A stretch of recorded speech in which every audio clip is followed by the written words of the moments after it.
नमस्कार। मैं हूं पंडित मनोज कुमार द्विवेदी और आप सभी का स्वागत है मेरे YouTube चैनल एस्ट्रो मनोज पर। आज हम बात करेंगे मकर संक्रांति की। मकर संक्रांति हिंदू धर्म का प्रमुख त्यौहार या पर्व पूरे भारतवर्ष में किसी न किसी रूप में मनाया जाता है। जब भगवान सूर्य मकर राशि में प्रवेश करते हैं तब मकर संक्रांति को मनाया जाता है। यह त्यौहार अंग्रेजी कैलेंडर के अनुसार 14 जनवरी को मनाया जाता है, पर कभी कभी यह त्यौहार 15 जनवरी को भी हो जाता है। यह इस बात पर निर्भर करता है कि भगवान सूर्य कब धनु राशि को छोड़कर मकर राशि में प्रवेश कर रहे हैं। इस दिन सूर्य की उत्तरायण गति आरंभ होती है और इसी कारण इसको उत्तरायणी भी कहते हैं। 2021 मकर संक्रांति बेहद खास संयोग में योग बन रहा है। इस पर अच्छी बात यह भी है कि इस साल मकर संक्रांति की तिथि को लेकर किसी तरीके का दुविधापूर्ण माहौल भी नहीं है, क्योंकि इस साल मकर संक्रांति 14 जनवरी को ही पूरे देश में मनाई जाएगी। मकर संक्रांति 14 जनवरी को मनाए जाने की वजह यह है कि प्रतिवर्ष की तरह इस वर्ष ग्रहों के राजा सूर्य का मकर राशि में आगमन गुरुवार 14 जनवरी को सुबह 8:30 पर हो रहा है।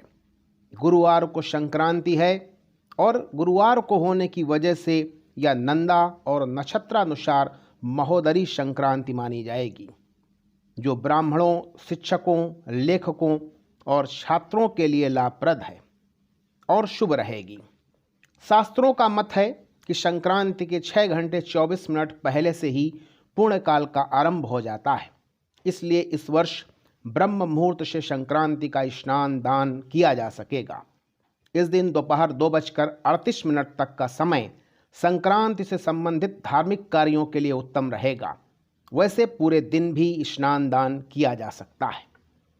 मकर संक्रांति की तिथि के इतिहास के बारे में अगर चर्चा करें तो तिथियों को लेकर बीते कुछ वर्षों में उलझन की स्थिति बनी हुई रहती है, क्योंकि कई बार भगवान सूर्य का प्रवेश 14 जनवरी को शाम और रात में होता है।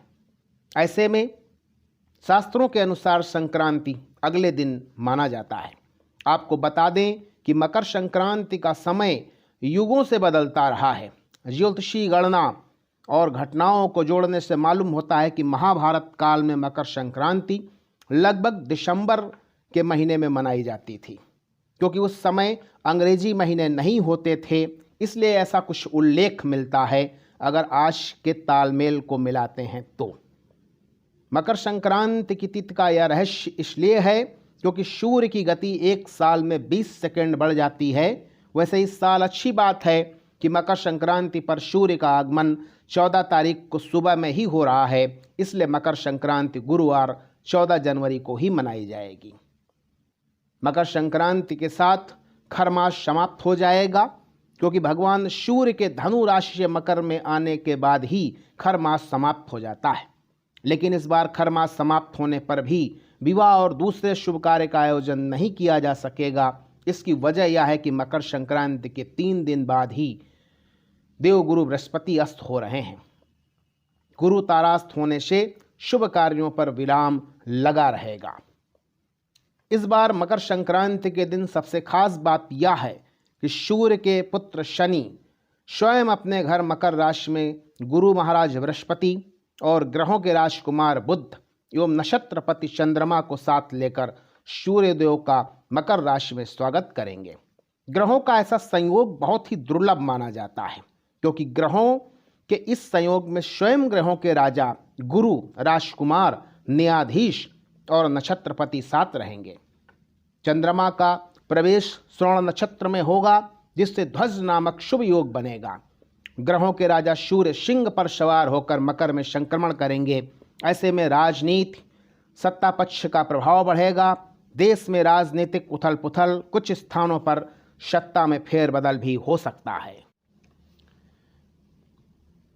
मकर संक्रांति के पूर्ण काल की समयावधि में दान आदि का विशेष फल प्राप्त होगा और यह मुहूर्त दान आदि करने के लिए बेहद शुभ माना गया है। इसमें आप ज़रूरतमंदों, ब्राह्मणों को खिचड़ी, गुड़, काले तिल, ऊनी कपड़े आदि दान करें। भगवान सूर्य का आशीर्वाद आपके साथ रहेगा। मान्यता है कि मकर संक्रांति से सूर्य के उत्तरायण होने पर देवताओं का सूर्योदय होता है और दैत्यों का सूर्यास्त होने पर उनकी रात्रि प्रारंभ हो जाती है। उत्तरायण में दिन बड़े और रातें छोटी होती हैं। दरअसल सूर्य नारायण 12 राशियों में एक एक माह विराजते हैं। जब भास्कर देव कर्क, सिंह, कन्या, तुला, वृश्चिक और धनु राशि में रहते हैं तो इस काल को दक्षिणायन कहते हैं। इसके बाद सूर्य नारायण मकर, कुंभ, मीन, मेष, वृष और मिथुन राशि में क्रमशः एक एक माह रहते हैं। इसे ही उत्तरायण कहते हैं। और जिस दिन भगवान सूर्य उत्तरायण होते हैं उस तिथि को मकर संक्रांति का पर्व मनाया जाता है और इसी दिन भगवान सूर्य मकर राशि में प्रवेश करते हैं। मकर संक्रांति से जुड़ी पौराणिक कथाओं की तरफ अगर दृष्टि डालें तो कहा जाता है कि इस दिन भगवान सूर्य अपने पुत्र शनि से मिलने स्वयं उनके घर जाया करते हैं। शनिदेव चूंकि मकर राशि के स्वामी हैं अतः इस दिन को मकर संक्रांति के नाम से जाना जाता है। मकर संक्रांति के दिन ही गंगा जी भागीरथ के पीछे पीछे चलकर कपिल मुनि के आश्रम से होकर सागर में जा उनसे मिली थीं। यह भी कहा जाता है कि गंगा को धरती पर लाने वाले महाराजा भागीरथ ने अपने पूर्वजों के लिए इस दिन तर्पण भी किया था। उनका तर्पण स्वीकार करने के बाद इस दिन माँ गंगा समुद्र में जाकर मिल गई थीं। इसलिए मकर संक्रांति पर गंगा सागर में मेला लगता है। महाभारत काल के महान योद्धा भीष्म पितामह ने भी अपनी देह त्यागने के लिए मकर संक्रांति का ही चयन किया था। उत्तर भारत में इसे खिचड़ी आदि खाकर मनाया जाता है, जबकि गुजरात में यह पर्व पतंग उत्सव के रूप में मनाया जाता है। अलग अलग मान्यताओं के अनुसार इस पर्व के पकवान भी अलग अलग होते हैं, लेकिन दाल और चावल की खिचड़ी इस पर्व की प्रमुख पहचान है। विशेष रूप से गुड़ और घी के साथ खिचड़ी खाने का महत्व है, इसीलिए उत्तर भारत में इस पर्व को खिचड़ी के नाम से भी जाना जाता है। इसके अलावा तिल और गुड़ का भी मकर संक्रांति पर बेहद महत्व है। मकर संक्रांति पर दान का बहुत महत्व है। विशेषकर इस दिन तिल, खिचड़ी, गुड़ एवं कंबल दान करने का बहुत महत्व माना गया है। अगर हम राशि के अनुसार चर्चा करें तो मेष राशि के लोगों को जल में पीले पुष्प, हल्दी और तिल मिलाकर भगवान सूर्य को अर्घ्य देना चाहिए। तिल और गुड़ का दान करना आपके लिए श्रेष्ठ रहेगा। वृषभ राशि के लोगों के लिए जल में सफ़ेद चंदन, दूध, श्वेत पुष्प, तिल डालकर भगवान सूर्य को अर्घ्य दें और आप खिचड़ी का दान करें।